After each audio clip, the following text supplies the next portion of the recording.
Point से जुड़ने के लिए फिर आपका एक बार शुक्रिया। आज हम बात कर रहे हैं योगेंद्र यादव जी से। परिचय की कोई जरूरत नहीं, सिर्फ इतना ही जानता हूं मैं कि किसी भी विषय पर कोई भी बात हो, उनसे निरपेक्षता, तटस्थता की 100% गारंटी आप ले सकते हैं। और हमारे साथ हैं एक्टिविस्ट और एस्पायरिंग हिस्टोरियन, जेएनयू के फॉर्मर स्टूडेंट लीडर, जो हमेशा सुर्खियों में आते रहते हैं, उमर खालिद। उनसे मेरी ये पहली बातचीत है। तो उमर और योगेंद्र जी, आप दोनों का बहुत शुक्रिया इस चर्चा में जुड़ने के लिए। योगेंद्र जी, मैंने आपकी एक तकरीर सुनी और पहला सवाल आप ही से लूंगा। वो ये है कि आज हम बात करना चाहते हैं कि इस वक्त कोरोना के लॉकडाउन में देश में इंडिविजुअल का, स्टेट का, अगर कोई केस मुकदमा है तो उसका, सिविल लिबर्टीज का हाल क्या है। अगर इसको इस फ्रेमवर्क में अगर हम बात करें, तो आपने दिल्ली के सीए प्रोटेस्ट और उसके बाद जो दिल्ली के दंगे हुए और उसके बाद जो एफआईआर दर्ज हुई और जो गिरफ्तारियां हो रही हैं, उसके संदर्भ में एक बात कही। पहली बात यह है उसमें से, आपने कहा कि इस वक्त जब कोरोना से जंग लड़नी है तो देखिए पुलिस वाले क्या ज्यादती कर रहे हैं। मेरा कहना है, इंडियन स्टेट है सर, पूरा महाकाय स्टेट होता है, वो सारे काम करेगा, काम क्यों रुकने चाहिए? वो कानून की प्रक्रिया को फॉलो कर रहा है। बिल्कुल संजय भाई, काम बिल्कुल नहीं रुकने चाहिए। खासतौर पे लॉ एंड ऑर्डर का, कहीं दंगा फसाद हुआ है, पुलिस को इन्वेस्टिगेशन करना है, बिल्कुल होना चाहिए। मैं नहीं कह रहा कि आप कोरोना के खिलाफ जंग में बाकी सब काम रोक दीजिए, कतई नहीं कह रहा। लेकिन आप देखिए हो क्या रहा है। अंडमान निकोबार और मेघालय का एक एक किस्सा बता दो। अंडमान निकोबार में 3 दिन पहले एक व्यक्ति को, एक पत्रकार को अरेस्ट किया गया है। क्यों? क्योंकि उसने एक प्रश्न पूछा कि कोरोना से जो लोग पीड़ित हैं उनसे फोन करने पर किसी व्यक्ति को दंडित क्यों किया जा रहा है, ये प्रश्न पूछा। उसके खिलाफ केस, उसको अरेस्ट। मेघालय में एक व्यक्ति ने कहा कि आप कोरोना का क्वारंटाइन सेंटर इस गांव के नजदीक क्यों बना रहे हैं, यहां आबादी है, आप वहां हवाई अड्डे की पट्टी है, वहां क्यों नहीं ले जाते, ये सुझाव दिया। उसके खिलाफ केस, उसको अरेस्ट किया गया है। असम में अखिल गोगोई एक केस में बरी होते हैं, जेल के बाहर पुलिस खड़ी होती है, उनको दूसरी जगह ले जाती है, उसके बाद तीसरी जगह ले जाती है। और जो दिल्ली में हो रहा है, मैं बिल्कुल नहीं कहता कि पुलिस बाकी काम छोड़ दे, बिल्कुल करे। लेकिन अगर पुलिस के पास इस तरह के काम करने के लिए समय है, जिसके मैंने कुछ उदाहरण दिए, तब तो आपको सवाल उठाना पड़ता है कि भाई आजकल आपके पास इतनी फुर्सत है क्या? जो दिल्ली में हो रहा है वो, अगर दंगों के बारे में निष्पक्ष जांच हो तो निश्चित सही है, होनी चाहिए। लेकिन आप ही सोचिए, दंगों में हुआ क्या? दंगों से पहले भूमिका थी। अगर दिल्ली में शाहीन बाग में जो भी प्रोटेस्ट हो रहे थे, उनमें से किसी में एक भी भड़काने वाला भाषण हुआ है जो कि कम्युनिटीज को भड़काता हो, हिंसा को भड़काता हो, तो जरूर उसके खिलाफ एक्शन लेना चाहिए, उसकी भी जांच होनी चाहिए। अब आप ही सोचिए इसमें से कौन सी जांच हुई है, कौन सी जांच नहीं हुई है। इसलिए यह संदेह पैदा होता है कि जो हो रहा है वो एक तरफा है। और कोरोना के इस संकट की आड़ में, जबकि मीडिया का ध्यान नहीं है, कोई बात नहीं कर रहा, न्यायालय खुले नहीं हुए हैं, इसकी आड़ में कुछ ऐसा तो नहीं हो रहा जिसके बारे में मुझे और आपको सतर्क रहना चाहिए, चिंतित होना चाहिए? मैंने वो सवाल पूछा है। बिल्कुल सही। उमर, आपको क्या वजह लगती है कि ये जो अचानक गतिविधियां बढ़ी हैं, एफआईआर की, गिरफ्तारियों की, इसकी वजह क्या हो सकती है आपके मुताबिक?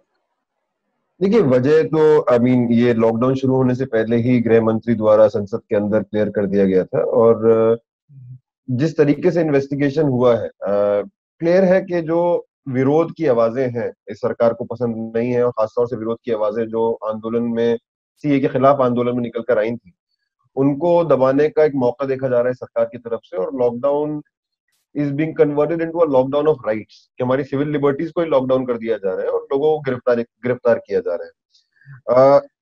जो बात योगेंद्र यादव जी ने बोली, मैं उसमें एक बात और ऐड करूंगा। एक तरफा तो है ही ये पूरा का पूरा इन्वेस्टिगेशन, या इन्वेस्टिगेशन के नाम पे जो कुछ हो रहा है, उसके ऊपर से जो कानून का इस्तेमाल किया जा रहा है, अनलॉफुल एक्टिविटीज प्रिवेंशन एक्ट, जो क्लियरली यहाँ जो सीए के खिलाफ आवाजें उठ रही थी उनको जेल के अंदर बंद करने का लंबे लंबे समय तक, और इस चीज का फायदा उठाने का कि आज के वक्त में लॉयर्स मिलने मुश्किल हैं, आज के वक्त में कोर्ट्स भी पार्शियली चल रहे हैं, पुलिस के इन्वेस्टिगेशन मॉनिटर नहीं हो पाएगा उतना क्लोजली।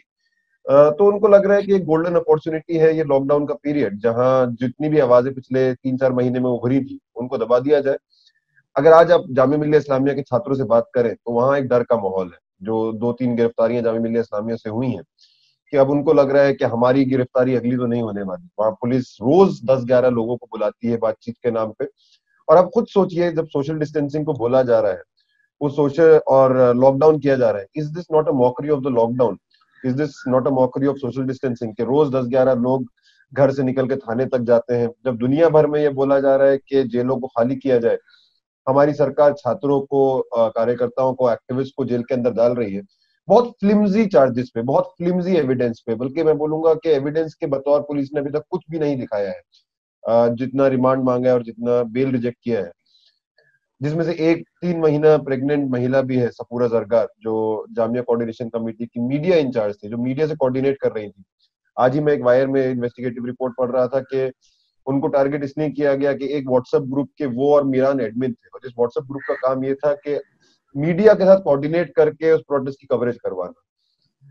तो क्लियरली एक अटेम्प्ट है जामिया मिल्लिया इस्लामिया और जितने प्रोटेस्ट साइट आए थे उनको दबाने का, कुचलने का, और इसी बहाने एक ऐसा माहौल बना देने का कि फिर से कभी सीए का विरोध या किसी सरकार की नीति का विरोध ना हो।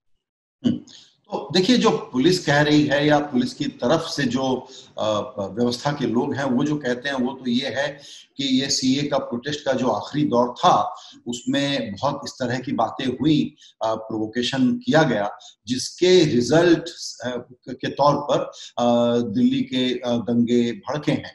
तो इस बारे में वो आपके सामने कोई सबूत तो रखते होंगे, कारण कि अगर यूएपीए जैसा एक्ट लगाया है तो उसमें उनको एक्सप्लेन तो करना पड़ेगा कि आपके खिलाफ क्या चार्ज है। देखिए, आजकल कोई भी मजेदार बात यह है कि कोई भी चार्ज हमको पुलिस की तरफ से नहीं पता चलता है। वो चार्ज हमको पहले बीजेपी के आईटी सेल द्वारा ट्वीट किया जाता है, उसके बाद जो राइट विंग मीडिया है उस पर प्राइम टाइम चलाती है, वीडियोस को एडिट करके, क्लिप करके, मतलब आगे की लाइन हटा दी जाएगी, पीछे की लाइन हटा दी जाएगी, कि आपके स्पीच का संदर्भ, आपके जो सही में स्पीच दिया गया है उसको तोड़ मरोड़ के पेश किया जाएगा, और उसके 3 या 4 दिन बाद एफआईआर हो। तो और ये पहली बार नहीं हो रहा है, मतलब ये 2-3 बार एक पैटर्न बन गया है। तो चार्जेस आजकल पुलिस की तरफ से एक्सप्लेन नहीं किए जाते, पहले एक कहानी बनाई जाती है, जैसे हमारे गृह मंत्री क्रोनोलॉजी समझाया करते थे, ये भी एक क्रोनोलॉजी है कि पहले एक कहानी आईटी सेल के लैब में बनाई जाती है, उसको बाद में दिया जाता है मीडिया चैनल्स को टू टेस्ट वाटर्स के उसका क्या कितना उसको बेचा जा सकता है, और उसके बाद वो एक पुलिस कंप्लेंट के फॉर्म में आता है। और ये बहुत खतरनाक है, बिकॉज यहाँ ऐसा नहीं है कि पुलिस इन्वेस्टिगेट कर रही है कहीं पहुंचने के लिए। एक कहानी, एक स्क्रिप्ट पहले से दिया गया है, और उस स्क्रिप्ट के आधार पे अब किरदारों को ढूंढा जा रहा है, कैरेक्टर्स को ढूंढा जा रहा है कि उसमें किसको इम्प्लीकेट किया जाए। आप खुद सोचिए, अगर आपको स्टूडेंट्स का इन्वेस्टिगेट करना है, आपको स्टूडेंट से बातचीत करनी, जैसे योगेंद्र जी ने बोला, students, you are welcome to do it, students जाके कोऑपरेट भी कर रहे हैं, किसी ने अभी तक ऐसा नहीं हुआ कि बुलाया पुलिस को जाके मिला नहीं है उन लोगों से। लेकिन एक बार भी क्या उन लोगों का पूछताछ हुई जो उस दिन वहीं जाफराबाद में जाके दंगा भड़काने वाली स्पीचेस दे रहे थे, या जो दिल्ली के चुनाव में दंगा भड़काने वाली स्पीचेस दे रहे थे? या फिर दिल्ली पुलिस इस बात को मान रही है कि Delhi police has 2 rules, BJP से जुड़े हुए लोगों के लिए उनके पास एक रूल है कि उनका कोई इन्वेस्टिगेशन नहीं होगा, और बाकी जो आम लोग हैं उनके पास, उनके प्रति एक रूल है। आप खुद सोचिए, जब हाई कोर्ट ने ये बात बोली थी कि उनके खिलाफ एफआईआर होनी चाहिए, तो उस वक्त दिल्ली पुलिस का जवाब कि वक्त ठीक नहीं है कि हम कपिल मिश्रा और अनुराग ठाकुर के खिलाफ एफआईआर करें।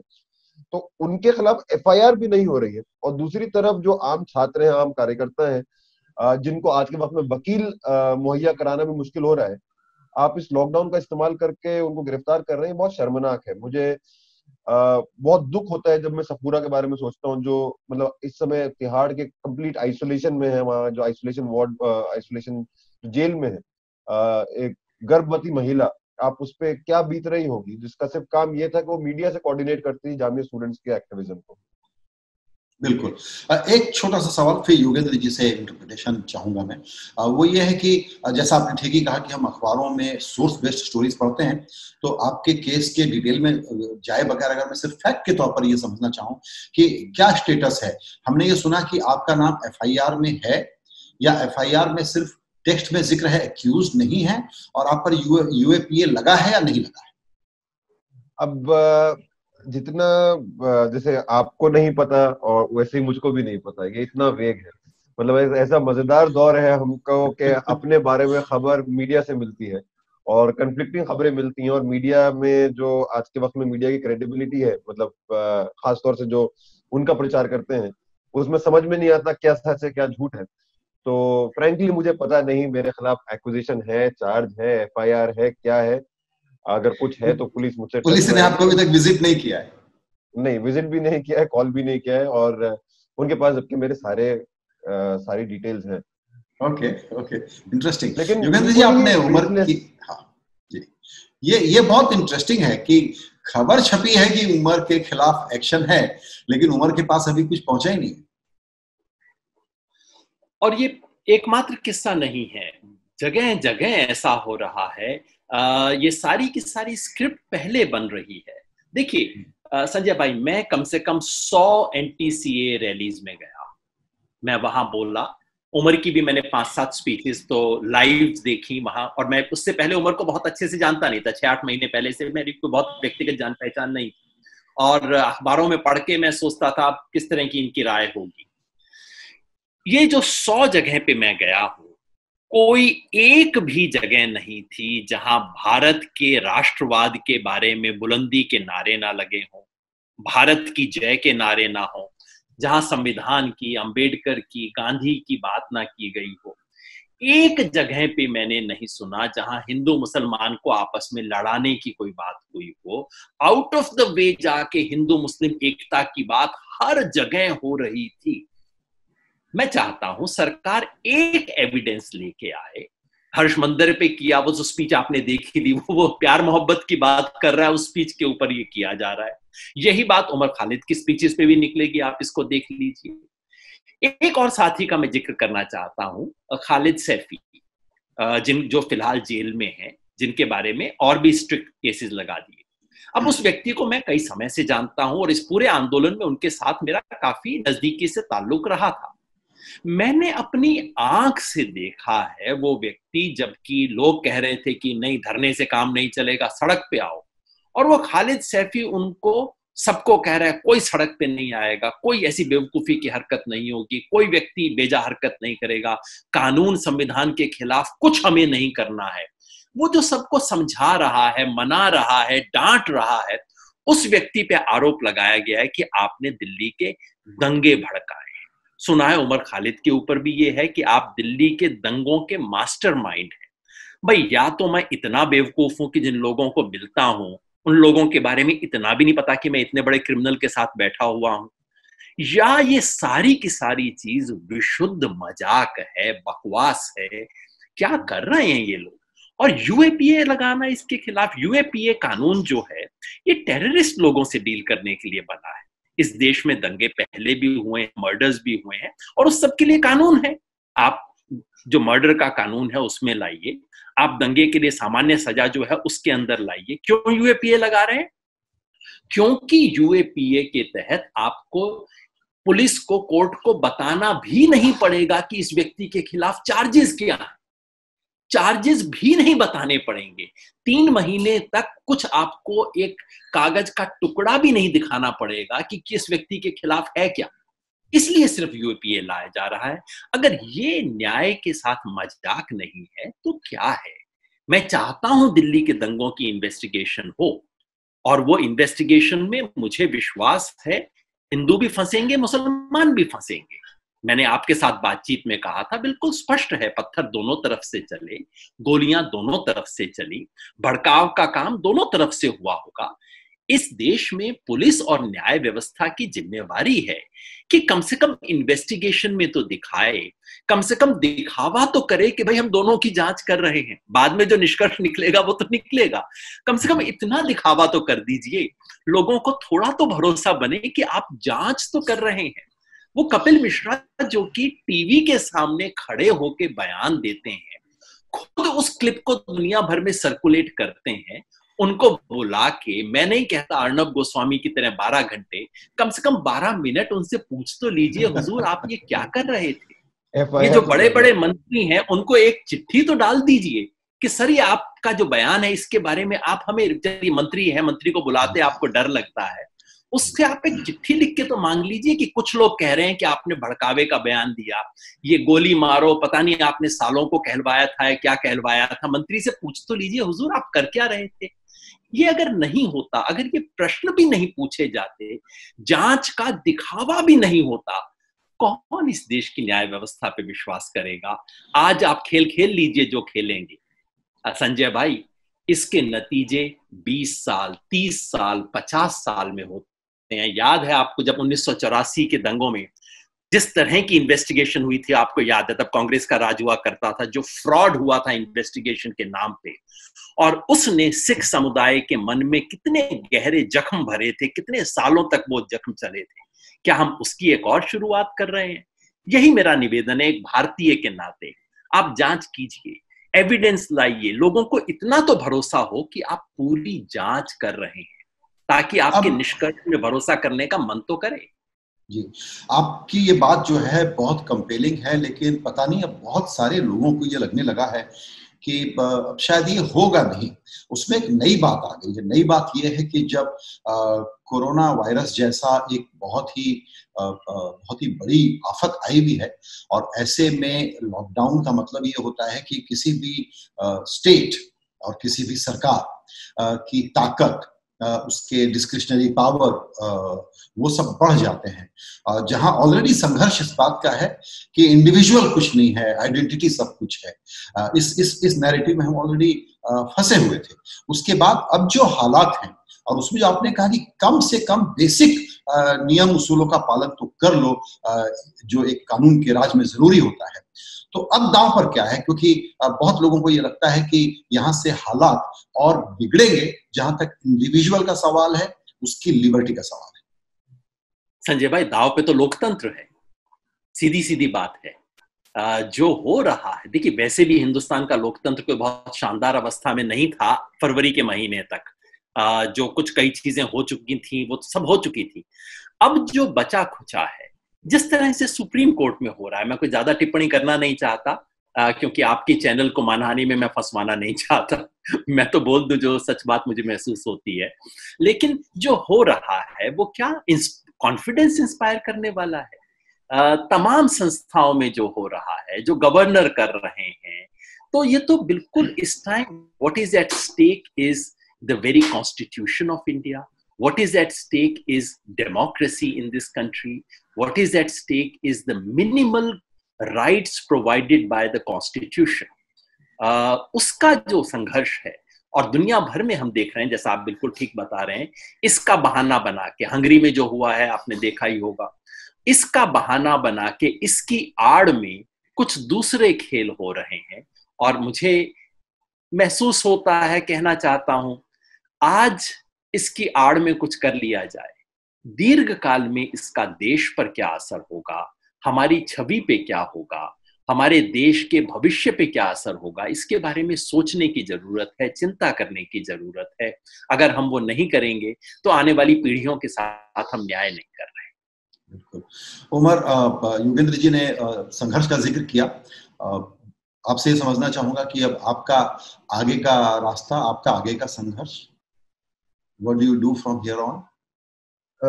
देखिए, क्लियरली अभी के वक्त में अगर कल को कोई कानून के दायरे में मतलब कोई लीगल लड़ाई लड़नी हो तो उसको लीगल लड़ाई लड़ी जाएगी, और जितने लोग जो छात्र गिरफ्तार हुए हैं उनकी लीगल लड़ाई लड़ी जा रही है। लेकिन कोर्ट की लड़ाई कोर्ट के लिए ही छोड़ देते हैं। अभी जरूरी है कि इस आड़ में ये करके जो लोकतंत्र की आवाजों को दबाने की कोशिश थी, वो नहीं दबनी चाहिए। तो जो इस आड़ में करी जा रही है वो बिल्कुल नहीं होनी चाहिए, और जो छात्रों के बीच में डर का माहौल पैदा करने की कोशिश है उसको तोड़ने की बहुत सख्त जरूरत है। तो हम जितने भी लोग हैं, हम लोगों की जिम्मेदारी है कि इस वक्त भी जो एकता 3-4 महीने में दिखाई थी, देखिए दिसंबर से लेके मार्च तक हिंसा हुई, फरवरी में दंगे कराए गए फरवरी में, और अब मीडिया का इस्तेमाल करके जो सीए के खिलाफ बोल रहे थे उन्हीं को दंगाई हमला किया जा रहा है। देखिए उन दिनों में हमारी सबसे बड़ी जो स्ट्रेंथ थी वो हमारे एकता में थी और हमारे नंबर्स में थी। आज नंबर्स चले गए हैं बिकॉज ऑफ द लॉकडाउन, लोग अपने घरों में बंद हैं। और उनको लग रहा है एकता भी नहीं है, लेकिन उस एकता को बचा के रखना है, सबसे जरूरी ये है। अगर हम एकता को बचा के रखेंगे तो ये मुश्किल दौर है, लेकिन इसके बाद भी हम निकलेंगे इसके बाहर, जी और लड़ाई जारी रहेगी। बिल्कुल। Yogendra ji, last word from you. मेरा सवाल ये है कि ये जो एक कुछ शब्द चले हुए हैं नैरेटिव में, और वो मैन्युफैक्चरिंग जो प्लांट्स हैं इस नैरेटिव के, वो बिल्कुल इंडस्ट्रियल स्केल के हैं। लेफ्ट है, लिबरल है, सेक्युलर है, एंटी नेशनल है, इस तरह के जितने लफ्ज हैं आपके सामने, ये जो पूरा नैरेटिव है, इसको बदल पाने की कहीं कोई गुंजाइश आपको दिखती है, या अब ये तो बिल्कुल अनइवन लड़ाई हो गई है, ऐसे ही चलेगा? इस क्षण लड़ाई बिल्कुल अनइवन है, बिल्कुल इसमें कोई शक नहीं है, क्योंकि देश लॉकडाउन में है और जिन्हें पूरी तरह से फ्रीडम है इस वक्त, रूलिंग पार्टी, उसके नजदीक के लोग, पुलिस प्रशासन, सबका इस्तेमाल करते हुए एक तरफा लड़ाई कर रहे हैं। और जहां से उम्मीद हो सकती थी मीडिया और जुडिशरी, और वहां कुछ हो नहीं रहा, बल्कि कई बार उनसे मदद ही हो रही है इस सब चीज की।